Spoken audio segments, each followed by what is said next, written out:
Okay, so this is my cucumber, lime, elderflower cocktail. You can add mint to this as well, but I didn't have any mint. So how do you get cucumber juice? I think I heard that some people can just put it in a blender.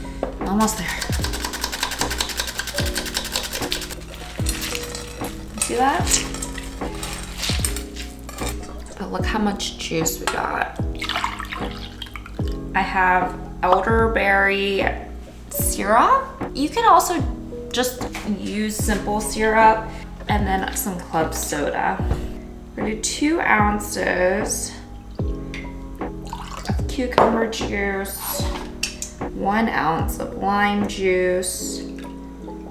Look at this beautiful color. I don't like mine too sweet. You can adjust accordingly. This is probably 1/2 ounce.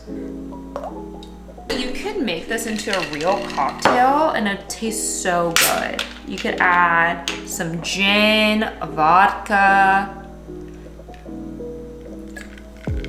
There we go. Look how pretty that is, you guys.